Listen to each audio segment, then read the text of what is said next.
بله خیلی ممنونم. این خلاصه‌ای بود از آنچه که استاد تراشیون در هفته گذشته فرمودند و استفاده کردیم.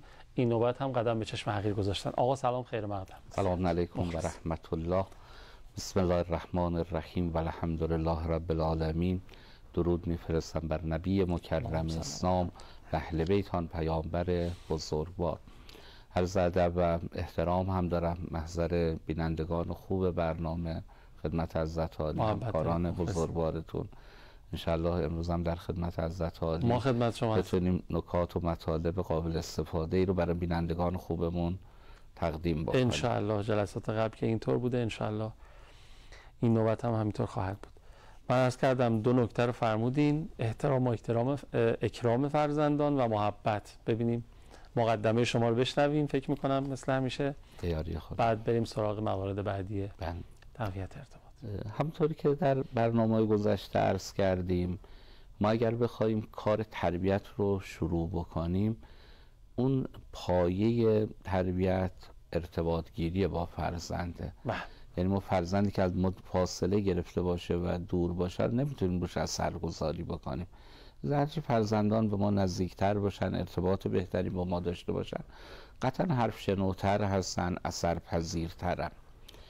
لذا موانع رو بیان کردیم، بعد رسیدیم به راه‌های ارتباط. اما امروز من میخوام یک زاویه دیگه برای ارتباط گیری مطالبی رو خدمت بینندگان عرض کنم. شاید این یه مقداری کار رو کاربردی تر میکنه. خیلی خوب. ما میدونین اصلا خانواده ها چند دستن.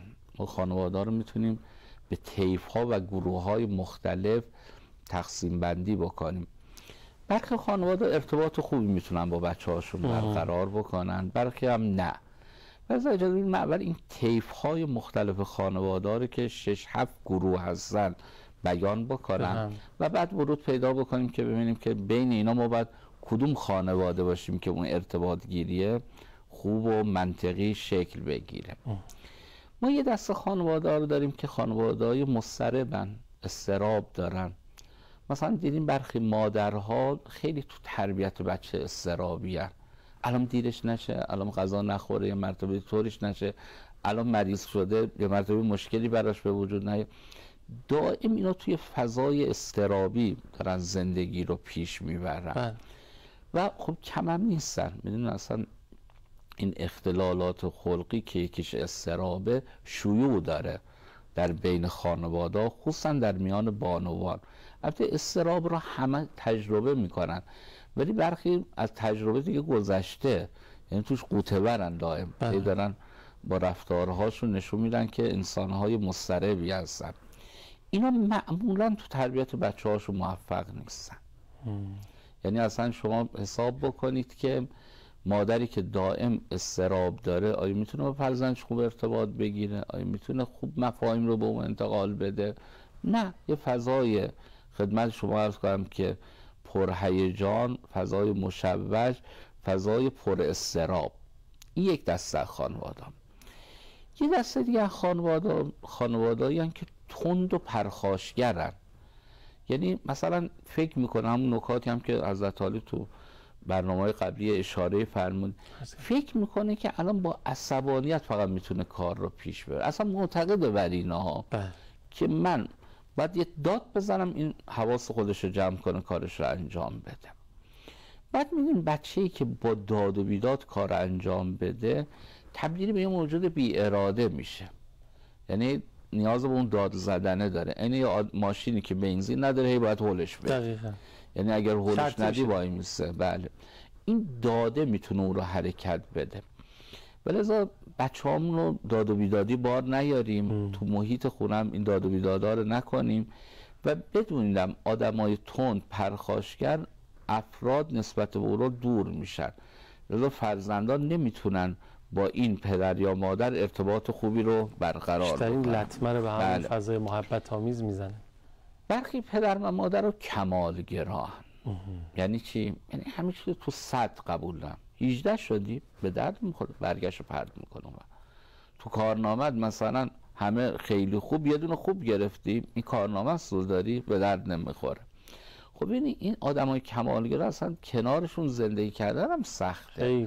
یعنی دمار روزگار مثلا فرزند، اگر پدر کمالگرا باشه همسر، اگر مادر کمالگرا باشه شوهر، واقعا در میارم. آدمای کمالگرا آدمای پر آسیبین، آسیب رسانن به دیگران. و اصلا ما توی فضای مشاوره‌ای میگیم اگر اثبات بشه یک کسی کمالگراه، اگر میخواد فردی باشه ازدواج کنه، بالاخره صدای زنگ رو، هشدار رو بالاخره در میاریم، میگیم نه این نمیتونی کنارش اون آرامش لازم رو داشته باشی. اتفاقا کمالگرا خودشون رو هم خیلی اذیت میکنن. یعنی چون همیشه صدر رو میخوان، فشار عصبی روشون میاد، افسرده میشن، وسواس پیدا میکنن، یه جای اضطراب پیدا میکنن. ولذا این بچه ها با این مادرها و این پدرها هم نمیتونن خوب ارتباط برقرار بگیرن، چون این پدر و مادر بچه رو در حد ربات میخوان که هرچی بهش برنامه میدن اونم در حد کمالش انجام میده. انگار به این بچه نمیخوان اختیاری بدن، بالاخره اجازه بدن که خودش باشه، از توانمندیش، از ظرفیت خودش استفاده بکنه. برخی پدر و مادرهای معتاد به کارن. یعنی میبینی اینا خیلی درگیر کاراشون هستن. حالا پدر یه بخشی طبیعیه که بالاخره پدر مسئولیت اداره اقتصادی خانواده بر دوششه، باید اینطور باشه. تلاش بیشتر، من خیلی مواقع خانوما من گلگی میکنم، مثلا میگه شوهر من نمیدونم شغل شیفتی میره، یه موقعی دیر میاد فلان، میگم ببین الان چه انتظاری داری؟ الان این فردا میتونه بره به صاحب کارش بگه مثلا به جای که من 8 شب بیام برم خونه ساعت 5 برم، نمیتونه برم بگه، میگه برو اصلا برای دلم زنت بشین دیگه نمیخواد بیای. یعنی یه جایی واقعا مجبورن. علیرغم یه آقای آمده و میگه من در یک کارخونه کار میکنم، شیفتی کارخونه ما، مثلا بعد برخی شیفت‌ها رو من شیفت شبم، میگه برای خودم خیلی سخته ها جاها، میگه واقعا من یعنی وقتی نزدیک اون شیفت شبم میشه اصلا استراب میگیرتم. میگه حالا خانومم هم رو من فشار میاره، میگه حقم میدم به خانومم، و بالاخره باید مثلا در هفته 1-2 شب تنها باشه تو خونه، سختشه، ولی من چیکار کنم شما بگی؟ آیا اونا قبول میکنن من همیشه شیفت روز برم؟ قبول نمیکنن. این مدل کارخونه این که شیفت شرقشیه، و این مجبور این کار رو انجام بده. حالا ببینید اگر مادر هم ضمیمه بشه، به مثلا والدین شاغل بشه، مادر هم شاغل بشه، و این کار و مسئولیتی هم که رو دوش مادر میاد، ناخودآگاه میتونه ارتباط فرزند رو با مادر در تأثیر قرار بده. البته من یه چیزی اینجا عرض بکنم، واقعا حالا خدا خیر بده در این 1-2 سال یه تلاش هایی داره برای مادران میشه، مثلا دیدیم ساعت کاری ها رو برخیشو شناور کردن، کارهایی رو انجام میدن، ولی به نظر من ما چون بر این باوریم در تفکر دینی و اسلامی که باید عدالت جنسیتی رعایت بشه و جنس زن جنس متفاوت مرده، یعنی ما باید اصلا ساختار اشتغال خانوم ها رو متناسب با جنسشون برنامه ریزی بکنیم. ولی الان میبینید نه، گاهی اوقات مثل مرداست، فرقی نمیکنه.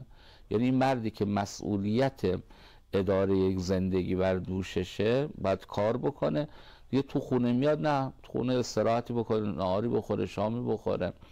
ولی خانوما عملا خانوما شاغل 2 کارن حداقلش، یعنی هم کارشون تازه میاد تو خونه، کار اصلیش هم شروع میشه. یه برنامه بود چند سال پیش خانم‌های نمونه رو مثلا نشون داد، چند بار یه خانم نشون داد که راننده ماشینای سنگین بود. بله.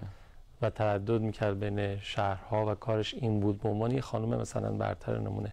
نظرم این اشتباهه، نباید این اتفاق بیفته. درسته؟ تایید میکنید؟ بله. ببینید اصلا همونجوری که در واقع در ادامه فرمایشات شما در عرض کردید. بله. ببینید یه بخشی شاید اینه که روحیه این زن رو تحت تاثیر قرار میده. یعنی اینکه اولا اینکه من میگم عدالت جنسیتی، واقعا ما باید شغل‌هایی رو اگرم مجبورن خانم‌ها سر کاری برن، شغلایی باشه متناسب با جنسیتشون باشه. آره. که اون روح و روان اونها رو تغییر نده، آسیب میبینن. این خاطره خانم دباغ شما شنیدین که همراه امام بودن در نفل و شاتو، میگفتن ما رفته بودیم، بعد برای اینکه ذبح اسلامی بشه و اینا من مثلا مرغ خروسی خودم میگرفتم ذبح میکردم. یکی دو بار که این کار امام متوجه شدن گفتن شما این کارو نکن. بله گفتن شما این کارو بله نکن. اثر میگذاره قطعا همینطوره. یعنی تدریجا می‌بینیم رو ساحت‌های دیگه رفتاری انسان هم اثرات خودش رو، همونجوری که مرد قرار نی روی زنانه بشه. آره. ما یه موقعی خانمی آمده بود تو مشاوره، اصلا کلافه بود از دست شوهرش. مواجه آقا میاد کنار اجاق گاز وای میسه، میگه ببین چند تا قول خورده، میگه مثلا 2 تا، میگه یه قول کم خورده، این چرا اینجوری؟ میگم خورش تو چقدر گرد لیمو ریختی توش؟ میگم یه قاشق. میگه این که الان مثلا ترش میشه یا کم میشه. مو کار جایی رسید دیگه من کلافش هم بهش گفتم از در آشپزخونه حق نداری پاتو بذاری تو. ما الان میره پشت چارچوب آشپزخونه وای میسه، از اونجا حفاظاتش رو میگه. من آقا رو خواستم باهاش صحبت کردم، دیدم واقعا رویش روی زنانه است. بعد گفتم چرا؟ دیدم که همین بنده خدا در نوجوانی پدرش رو از دست داده بود، کنار یک مادر و 3 تا خواهر بزرگ شده بود. خودش هم اذیت بود. میگه آقا ولی نمیدونم روحیم اینجوری شده. خب این خوب نیست. مرد باید رویش مردانه باشه، زن باید زنانه باشه.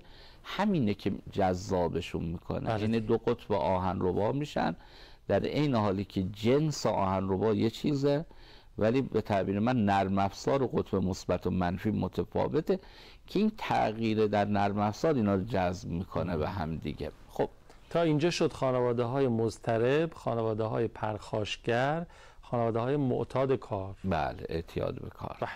ما یه فاصله دوستان بگیریم برگردیم، بعد در جور صلاتون هستیم در خدمتیم. بسم الله بفرمایید. اللهم صل علی محمد و آل محمد و عجل فرجهم. بله همونطور که ملاحظه فرمودید آقای تراشیان عزیز خانواده ها رو به 7 دسته تقسیم کردن. 3 دسته‌اش رو تا به حال فرمودن: خانواده های مضطرب، خانواده های پرخاشگر، خانواده های معتاد کار. یه ذره یه کوچولو دقت کنیم دور و برمون می‌بینیم این خانواده های این چنینی رو. حالا تا بریم جلوتر ببینیم دیگه دسته بندی به چه یه دسته دیگه خانواده رو ما بهشون خانواده انفجاری. عجب. یعنی چطورن اینها؟ مثلا روند خوبه، یه جاهایی می‌بینی منفجر میشن، داد و بیداد میکنن، قهر میکنن، دعوا میکنن، حالا چه زن و شوهر با هم دیگه چه با فرزندشون. یعنی به نوعی قابل پیش بینی رفتارهاشون. مثلا آدم پرخاشگر، آدم میدونه این پرخاشگر، ولی اینها نه. اینا میدونید مثلا چند بعد داره شخصیتشون. یه جای مهربانه، یه جای میدونم، ولی یه جای واقعا انفجاره، انگار همه چیز رو میریزه به هم، هر چیزی رو به نوعی بله تلاش کرده بودن ساخته بودن، با این انفجار تخریبش میکنن. و این شکل خانواده ها هم داریم. مثلا خصوصا میدونید تو چه خانواده‌ای بیشتر این اتفاق میفته؟ خانواده که سوپاپ اطمینانی برای رها شدن اون فشارهای درونیشون ندارن. مثلا خانوم گوش شنوایی نداره که حرف براش بزنه، شوهرش باید گوش شنواش باشه. ما باید صحبت میکنیم، میبینی خانم هی میرزه تو خودش انباش میکنه. یه موقعی میبینیم مدل تربیتیش رو بلد نیم. مثلا بی‌نظمی بچه رو تحمل میکنه، درس نخوندنش رو تحمل میکنه، ولی یه جای منفجر میشه. مثلا بچه رو میگیره به باد کتک میزنه. در حالی که اگر این شیوه تربیتی رو میدونه، وقتی با بی‌نظمی مواجه میشد براش راهکار داشت، اونها حل میکرد. درس نخوندن بچه رو براش راهکاری پیدا میکرد. یعنی اینا رو این مسئله حل میکرد، فایلاش رو میبست میذاشت کنار. ولی اینا نه، این فایلا بازه، یه جایی میبینید دیگه به سطوح میاد، پرخاشگری میکنه. ما یه دسته دیگه خانواده ها میدونیم چجور خانواده هستند. خانواده هستند که محتوای علمی تربیت رو بلدن ولی تو عمل بلد نیستن به کار بگیرن. این یک کسیه که مثلا شما میبینید کتاب آشپزی رو از حفظه، ولی تا حالا تو آشپزخونه نرفته کار آشپزی بکنه. این معلوم نیست آشپز خوبی باشه. نه. ما یه ده خانواده ها داریم اینجوری پرمدعا، بلدیم نمیدونم فلان کتاب خوندیم، ولی تو میدان عمل این رو نمیتونن اجراش بکنن. حالا اینم باز دلایل مختلفی داره. مثلا یه دلیلش اینه که از تجربیات دیگران نمیرن استفاده بکنن، یا محتوایی که دریافت کردن کاملا محتوای علمیه، محتوای مهارتی دریافت نکردن. خب اینا منجر به این میشه که باز محیط خانه یک محیط خدمت شما عرض بکنم که حالا به تعبیر من خودشیفتگونه باشه. من خودم رو خیلی قبول دارم، ولی عملا کار میدانی رو بلد نیستم انجام بدم. اینم یه دسته از خانواده ها هستن. اما یه دسته دیگه از خانواده ها ما میگیم خانواده هایی که احساس ناتوانی میکنن. اینا هم الان کم نیستن دا. میگه من نمیتونم بچه تربیت کنم. یه بچه میاره میگه اون چیه که یکیش کمه دوتای زیاده. میگه خب چرا؟ میگه از پس هم یکی بر نمیام من، یعنی کم آوردم. خب اینم یه دسته از خانواده‌ان که اینها رو ما یه طیفی از خانواده‌ها رو امروز داریم میبینیم. ولی اینا میدونین معمولا با بچه‌هاشون معلوم ارتباط خوبی ندارن، نتونستن اون ارتباط گیریه رو انجام بدن که این حس ناتوانی رو کنار فرزندانشون دارن.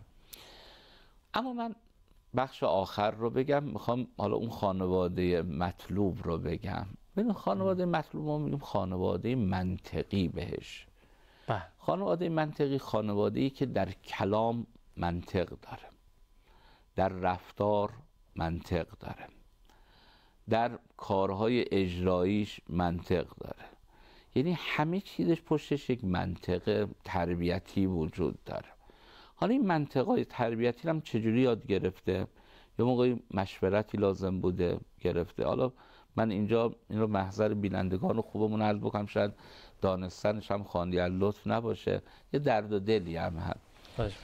مثلا ما توی مشاوره جناب آقای قوامی خیلی کم پیش میاد که پدر یا مادر یا پدر و مادری حضور پیدا بکنن بگم ما الحمدلله همه چی تو موضوع تربیت خانه خوبه، الان میخوایم ارتقایش بدیم چی کار کنیم. یعنی عمده کسایی که میان برای مشاوره برای چی میان؟ برای مشکلات میان. بله. ما میگیم نه، اصلا فضای مشاوره باید یه بخش دومی هم داشته باشه، رشد و کمال. آره، ارتقا، یعنی فقط رفع عیب نباشه. مثلا مثال میگم، شما یه موقعی یه درمونگاه رو میبینید، یه موقع یه ورزشگاه رو میبینید. درمونگاه فرد میره برای درمان. ورزشگاه میره برای ارتقا، چطور بنیه‌اش رو قوی کنه، توانمند. آره، ما میخوایم بگیم مشاور اتفاقا جفتشه، یعنی هم میتواند محلی باشه برای درمان، هم میتونه محلی باشه برای رشد بچه‌ها.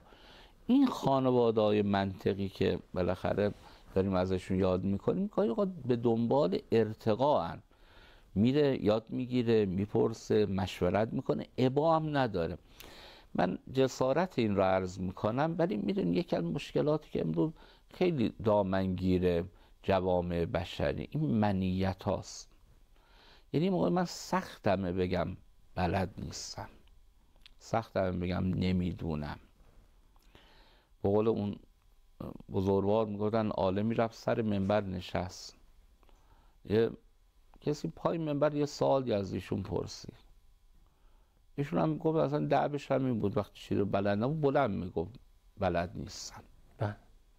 بعد یکی به ایشون یه تیکه انداخت، گفت بلد نیستی چرا رفتی اون کله منبر نشستی، به این پله پایین بشی. ایشون گفت من برای دانسته هام اینجا نشستم، اگر قرار برای ندانسته هام باشه که باید یه منبری تا عرش می ساختن. این ندانسته هام خیلی قطعا بیشتر هست. حالا عرض من اینه، گاهی اوقات ماها به دنبال این نیستیم که بریم برای ندانسته هامون یه کاری رو، یه مسیری رو بالاخره طی بکنیم که اینا رو تقویتش بکنیم. من الان میبینم بچه‌م لجبازه، واقعا من پسش بر نمیام. خب چرا نمیری یه مشورتی بگیری که باید با یه بچه لجباز چطور رفتار کرد؟ بچه من الان نماز نمیخونه، خب این که با داد و بیداد نمیشه، با اضطراب نمیشه، با دلشوره نمیشه مشکلش رو حل کرد. تو باید بری اگه یه کسی مشورت بگیری که آقا من چیکار کنم که فرزندم نماز خون بشه. به حجابش توجه نمیکنه، شل حجاب شده، کم حجاب شده. خب این رو باید بری بپرسی، راهکار دنبال بکنیم.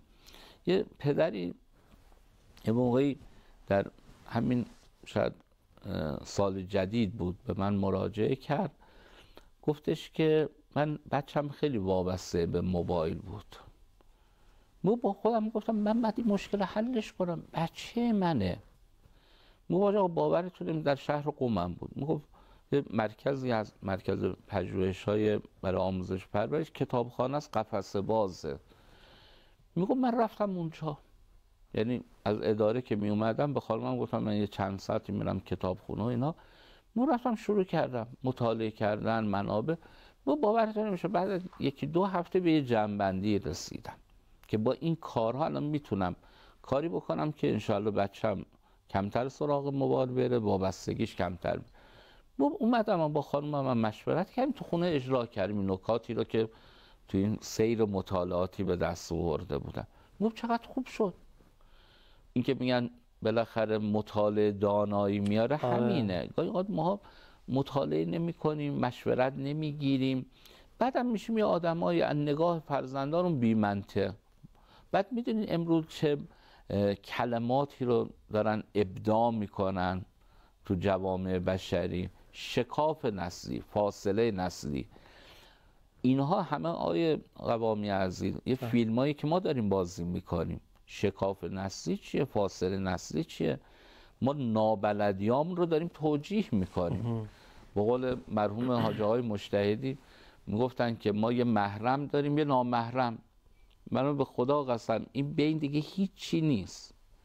بعد میبینیم ماها میریم مثلا شروع میکنیم با یه نامحرم بگو و بخند و شوخی کردن، بعد میگیم مثل خواهرمونه، داریم توجیه میکنیم. مثل خواهر ما نداریم که، یه محرم یه نامحرم مشخص کردن. آره حدودش هم معلومه که با نامحرم نمیتونی شوخی بکنی.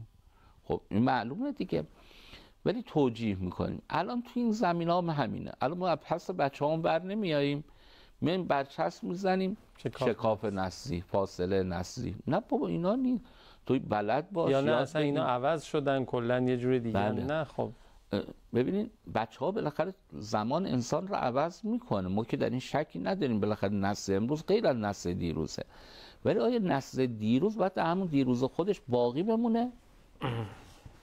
کنگر بخوره و لنگر بندازه، حرکتی نکنه؟ اگه اونا عوض شدن خب منم باید عوض شم، بروز شم و متناسب و شدنیه. یعنی این یه امر نشدنی باشه ما کار مالا یا تاق بخوایم به خانواده، نه شدنی. و این از نشانه های خانواده منطقی. بله اینطور باید عمل بشه. خیلی ممنونم. بزرگواریم. انشاءالله که ما جزو اون 6 دسته از خانواده‌های قبلی پرخاشگر و مضطرب و معتاد کار و نمیدونم مدعی و اینا نباشیم و جزو خانواده‌های منطقی باشیم با تعامل در فرمایشات شما و به کارگیری اونا توی شؤون مختلف زندگیمون. عواملی نداریم. خیلی استفاده کردیم. خیلی ممنون، متشکرم. خیلی ممنونم که برنامه خودتون رو تا پایان تماشا کردین. حتما از این طرقی که آقای حسین زاده و دوستانشون زیرنویس میکنن در خلال برنامه استفاده بکنید، مخصوصا از 162 شماره روابط عمومی سازمان. نظرتون راجع به برنامه، راجع به بخش‌های مختلف، آنچه که تقدیم شما میشه، سوالی هم اگر دارید حتما برای ما ارسال بکنید که تو برنامه آتی بهش بپردازیم و مطرح بکنیم. مراقب خودتون و خوبیاتون باشین. یا حق. خداحافظ.